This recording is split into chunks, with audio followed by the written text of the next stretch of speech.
네, 이제 저희는 글로벌 주요 이슈들 안에서 투자 아이디어를 발견해보는 라운드 테이블 시간으로 이어가도록 하겠습니다. 오늘은 문남중 대신증권 수석 연구위원께서 나와주셨습니다. 어서 오세요. 네, 안녕하세요. 매주 월요일에 뵙다가 오늘은 네. 또 빼빼로 데이에. 네, 그렇게 위원님 됐네요. 제가 선물 하나 준비했어야 되는데 죄송해요. 네, 항상 이렇게 말뿐이죠. 네. 네, 제가 방송 끝나고 챙겨드리도록 하겠습니다. 일단 지난주 미국 증시 마감 현황을 짚어보면서 현재 증시를 바라보고 계신 시각도 함께 전해주시면 좋을 것 같은데요. 이번 주 들어서 이제 어제 오늘이긴 하지만 시장이 좀 강하게 반등을 해주고 있습니다. 어떤 모멘텀들이 작용했다고 볼 수 있을까요? 네, 올해 연말까지는 미국 주도의 글로벌 증시는 상승하는 흐름 계속 될 겁니다. 아마 지난주 수요일 날 한국의 코스피가 6% 가까이 하락하다 보니까 사실 국내 증시를 바라보는 그 투자 심리가 미국 증시를 바라보는 그 시각까지 좀 옮겨간 것 같아요. 하지만 이 셧다운이라는 부분들은 과거 이제 민주당, 공화당이 어떤 안건을 두고 대치 상황에 있을 때 마감 시한 임박하거나 이를 조금 늦춰지더라도 결국에는 이제 타결을 보는 수순이었기 때문에 사실 셧다운이 계속 합의가 이루어지지 않는다라는 거는 사실 생각해 볼 수 없는 이유인 것 같아요. 최근에 이제 셧다운 진행 과정을 놓고 본다고 하면 사실 그 상원에서 공화당 의석수가 53석, 60석 이상이 되어야 통과가 가능하는데 사실 민주당이 반대하고 있었기 때문에 난항을 좀 보였던 상황인데 현재로서는 타협을 했죠. 민주당 의원들 중에서도 중도 성향을 갖고 있는 의원들이 일단 지금의 임시 예산안을 내년 1월 30일까지 연장을 한다. 근데 이제 반대 9% 지금 해고된 공무원들에 대해서는 복직을 조건으로 내세웠고 또 오바마 케어 역시 12월 달에 상원에서 추가적인 표결을 진행하는 걸 공화당으로부터 이제 받고 나서 지금 셧다운 해제가 좀 임박했다라고 지금 증시에 긍정적인 영향을 좀 주고 있는 부분들인 것 같습니다. 그래서 어차피 시간의 문제이지 셧다운 해제는 아마 조만간에 확인할 수 있을 걸로 좀 보고 있고요. 셧다운을 제외하고 나면 저희가 긍정적으로 바라볼 대목들이 상당히 많습니다. 지금은 이제 미국 연말 쇼핑 시즌이긴 하는데 일단 올해 트럼프 관세부가 이런 불확실성이 컸던 투자 환경임에도 불구하고 올해 연말 쇼핑 시즌 동안에 미국민들의 소비 지출 금액이 1조 달러가 넘어갈 것 같아요. 역대 사상 최고 금액이라 보시면 될 것 같고요. 미국 소매 판매 협회 데이터를 본다라고 하면 전년보다 연말 쇼핑 시즌 기간 동안에 소비 지출 금액이 전년과 비교했을 때 3.7에서 4.2% 증가할 걸로 좀 예상이 되고 있기 때문에 그래서 저는 셧다운이 해제된다라고 하면 이 연말 쇼핑 시즌에 대한 기대감이 좀 들어올 수 있다라고 보고 있기 때문에 지금은 이제 S&P 500 지수가 6,900 아래에서 움직이고 있지만 11월 달에 7,000선을 상회하면서 7,100선을 돌파하기 위한 모습들을 좀 보여줄 여지가 있다라고 보고 있고요. 당연히 이제 한국의 코스피 지수 역시 4,200선에서 4,300선 올해 연말 이전까지 탈환하기 위한 상승 모멘텀이 더 커질 여지는 있다고 보고 있기 때문에 11월 달은 악재보다는 호재가 더 많은 한 달이라는 거를 꼭 기억을 해 두시면 좋지 않을까 생각하고 있습니다. 듣기만 해도 너무 기분 좋은 내용이었습니다. 11월에는 악재보단 호재가 더 많은 한 달이 될 것이다. 일단 쇼핑 시즌을 맞이해서 셧다운이 해제됨과 동시에 이제 소비가 대폭 늘어나면서 이에 따른 또 모멘텀이 실 것으로 예상이 된다라고 말씀을 해주셨습니다. 안 그래도 앞서 이제 일희일비는 금물이다. 본질적인 가치에 주목을 하자라면서 미국 증시가 반등할 것이다라고 말씀을 해주셨는데요. 어떻게 알고 얘기를 해주신 건가요? 원래 주식 가격은 기업 실적 그리고 경기에 연동돼서 움직이기 때문에 펀더멘탈이 굳건하다라고 하면 뭐 시간의 문제이지 다시금 수렴할 수 있는 상황입니다. 그거를 이제 최근에 미국 증시가 보여주지 않았나라고 생각을 하고 있고 최근에 이제 미국 증시 조정이라고 좀 보기는 어려운데 저는 건전한 조정이라고 좀 판단하고 있는데 어차피 10월 말에 역사적 사상 최고치를 경신했기 때문에 그 상황에서 더 올라가면 좋겠지만 혹시라도 살짝의 조정을 보인다라고 하면 을에 겁먹을 필요는 없다라고 저는 생각을 하고 있습니다. 지금은 또 미국의 어닝 시즌이기 때문에 실적을 좀 눈여겨봐야 되는데 미국은 실적이 상향 조정되고 있는 상황입니다. 3분기 S&P 500의 EPS 증가율이 전년 동기 대비 10.7% 정도 증가를 하고 있는데 9월 말 추정치가 9.7%였기 때문에 시간이 지날수록 상향 조정되고 있는 부분들이 목도할 수 있고요.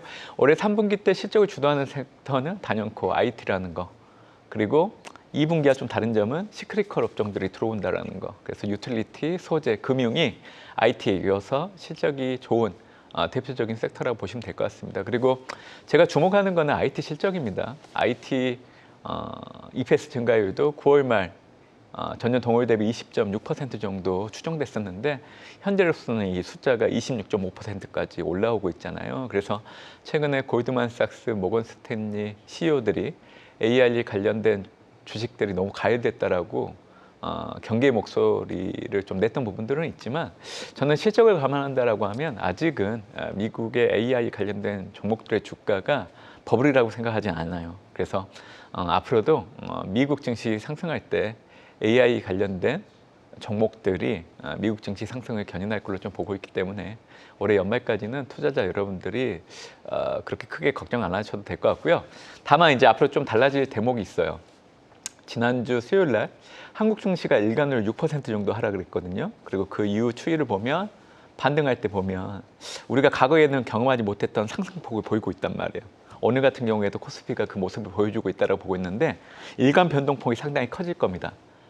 그럴 때마다 팔아야 되나 이런 고민하지 마시고 어차피 앞으로 우리가 계속 목도를 해야 되는 변화 중에 하나예요. 그래서 가지고 있는 주식은 보유하시면 좋을 것 같고 혹시라도 지금 뭐 주식을 사시려고 생각하시는 분들이 되게 많아지는 것 같아요. 저는 좀 약간 우려스럽게 좀 보고 있는데 일단 주식을 사시려고 하면 올라갈 때 사지 마시고 가격 조정 보일 때 좀 사시는 게 좋지 않을까 생각을 하고 있습니다. 네. 네, 일단은 보유하신 분들께는 시장의 변동에도 흔들리지 말고 끝까지 굳건하게 좀 홀드를 하면서 가져가 보자라는 말씀 전해주셨고 지금 신규로 매수를 하시는 전략을 세우신다면 조정 시에 한번 노려보자라고 말씀을 정리해 주셨습니다. 전반적으로 이제 미국의 글로벌 증시의 흐름이 달려 있다 보니까 지금 미국의 셧다운 종료에 굉장히 주목을 하고 있는 모습인데요. 이제 이 종료가 초읽기에 들어간 상황에서 그동안 지연되었던 뭐 미국 물가, 고용 지표 등 핵심 경제 지표들이 줄줄이 발표가 될 것으로 예상이 되는데 이렇게 발표가 된다면 이제 12월에 우리가 또 FOMC를 한번 앞두고 있잖아요. 어떤 영향을 미치게 될까요? 12월에 25pp 인하는 최소할 겁니다. 그래서 금리 인하를 하는지 안 하는지 여부가 중요한 건 아니고요. 어차피 셧다운이 해제된다고 하더라도 고용과 물가 지표가 바로 발표되긴 어렵습니다. 왜냐하면 셧다운 기간 동안에 해당되는 지표들에 대한 조사가 이루어지지 않았기 때문에 그 조사가 이루어져야 되기 때문에 아마 지금 예정된 지표 발표가 좀 연기될 여지가 있습니다. 이번 주에도 13일 날 미국의 10월 소비자 물가, 근원 소비자 물가 발표 앞두고 있지만 혹시라도 그 전에 셧다운이 해제된다라고 해서 13일 날 바로 경제지표 결과가 나오는 건 아니에요. 그렇기 때문에 좀 시간을 가지고 기다리셔야 되고요. 지금 현재 예측치를 보면 미국의 10월 소비자 물가 헤드라인은 전년 동월 대비 2.9% 증가. 그러니까 전월치가 3%이기 때문에 이보다는 조금 하이하고요. 근원 소비자 물가는 전월치가 전년 동월 대비 3%였는데 동일하게 3% 정도 예측이 되고 있습니다. 이 결과를 기초로 생각을 해보면 그동안 이제 시장에서는 물가 흐름이 통제 범위 안에 있다라고 항상 해석을 해왔기 때문에 아마 연준이 12월 달에 금리 인하하는 거에 대해서 하지 않을 거라고 생각하는 의견들은 거의 없을 걸로 좀 보고 있는 상황이고요. 최근에 이제 민간 조사기관들의 데이터를 보면 이제 물가 지표가 아닌 고용 지표를 갖고 얘기를 해드리려고 하는데 비농업 부분 고용자 수가 중요하죠. 이제 11월이기 때문에 이제 10월 달 비농업 부분 고용자 수가 발표는 안 됐지만 발표됐다는 가정하에서 보면 지금 예측치가 9만 1,000명 정도 감소하는 걸로 나타난단 말이에요. 팬데믹 이후에 비농업 부분 고용자 수의 고용 추세가 12만 명 정도 되는데 지난 9월 초에 발표됐던 8월 비농업 부분 고용자 수를 기준으로 고용 추세가 2만 9천 명이었기 때문에 급감을 했죠. 근데 그런 상황에서 지금 발표된다는 가정하에서 이게 마이너스로 바뀐다는 거는 지난해 5월 이후로 처음 나타나는 거예요. 그렇다라고 하면 연준은 지금 물가가 아니라 고용에 주목을 하고 있기 때문에 고용 부진이 아니라 이게 사실 급감이잖아요. 그렇기 때문에 12월 달에 시장에서는 25bp 인하를 예측을 하고 있지만 50bp 인하도 가능하다고 봐요. 그래서 저는 상황에 따라서는 50bp 인하도 가능하다고 보고 있기 때문에 이런 모습들 자체가 주식시장에는 예측하지 못했던 부분이기 때문에 긍정적으로 작용할 여지는 있다. 그러니까 궁극적으로는 셧다운이 해제된다라고 해서 바로 경제지표는 발표되는 건 아니기 때문에 일단 지켜봐야 되는 부분들이 있다라고 얘기 드리겠습니다. 네. 그러면 12월 FOMC 전까지 확인을 못할 수도 있겠네요. 그러진 않아요. 제가 딜레이 된다라는 거는 13일 날 네. 바로 발표되는 건 아니고 아마 다음 주 정도, 네. 다다음 주 정도. 그러니까 이번 달 안에는 발표되는데 이제 투자자분들은 셧다운이 해제된다라고 하면 13일 날 이제 10월 소비자 물가를 예로 들어서 얘기해드리면 이제 바로 발표되는지 아시는 분들이 있는데 그러진 않는다. 네, 이제 그 얘기를 네. 좀 드리는 거예요. 좋습니다. 일단 연준이 12월에 금리 인하, 25bp 인하를 할 것으로 어느 정도 기정사실화되고 있는 그런 분위기 속에서 고용 지표와 물가 지표에 따라서 빅컷까지도 가능할 수 있다라는 전망을 제기해 주셨습니다. 자, 그렇다면 이제는 금으로 좀 넘어가 볼까요? 저희가 앞서 앵커 브리핑을 통해서 이제 금에 대한 낙관적인 전망이 제기되고 있다라는 내용을 살펴봤었는데요. 셧다운 종료 기대가 커진 와중에도 이제 경제 둔화 우려가 지속이 되면서 금 가격 상승세가 재개가 되기 시작했습니다. 지금 시점에서도 매수를 할 수 있을까요? 지금 상당히 많이 올라오긴 했는데 오히려 지금 좀 팔까 말까를 고민해야 하는 시점이 아닐까 싶은데 어떻게 보실까요? 가지고 있으시면 좋을 것 같고요. 아마 내년이 올해보다 더 불확실성이 커질 걸로 좀 보고 있어서 지금의 금 가격 조정은 좋은 매수 기회라고 저는 생각을 하고 있습니다. 최근에 금 가격이 오르는 모습들을 보면 장기적인 추세를 좀 주목을 해야 돼요. 금 가격이 언제부터 오르기 시작을 했냐면 2018년도 10월부터 올라가기 시작을 했죠. 보통 금 가격을 논할 때 우리가 보는 변수들이 있어요. 보통 실질금리, 달러화를 보죠. 보통 실질금리와 달러화가 금 가격을 놓고 본다고 하면 반대의 상관관계를 갖고 있죠. 그러니까 금 가격이 올라간다라고 하면 반대로 실질금리는 낮아지고 달러화는 강세를 보여야 되는데, 그러니까 이런 관계들이 지금 깨지고 있다라는 거예요. 그러니까 그 동안은 금 가격이 올라갈 수 있는 환경은 아니었어요. 실질금리는 올라가고 달러화는 강세를 보였기 때문에. 근데 그럼에도 불구하고 금 가격이 계속 올라갔던 이유죠. 그렇게 됐던 이유는 결국에는 이제 중앙은행들이 금 매입을 많이 했기 때문에 수급 측면에서 금 가격을 견인했던 거고요. 러시아 우크라이나 전쟁을 통해서 신흥국들이 좀 달라진 부분들이 있어요. 러시아에 대한 서방 국가들의 제재를 하기 시작을 했는데 금은 사실 제재할 수 있는 대상은 아니잖아요. 그러다 보니까 신흥국가들이 금을 많이 매입하기 시작을 한 겁니다. 그래서 최근에 금 가격이 많이 올랐던 이유들을 보면 중앙은행들의 금 매입 상당히 영향을 줬던 부분들이 있고, 또 9월 달에 연준이 금리 인하를 단행하면서 연준의 금리 인하에 대한 기대감들이 금 가격이 상승하는 데 영향을 줬던 부분들이 있죠. 남아있는 기간에도 연준은 금리 인하 할 거고요. 내년에도 이제 시장에서는 연준이 2번 정도 4월 달, 7월 달 25bp씩 정도 인하를 해서 50bp 인하하는 걸로 좀 예측을 하고 있는데, 저는 그거는 좀 달라질 것 같아요.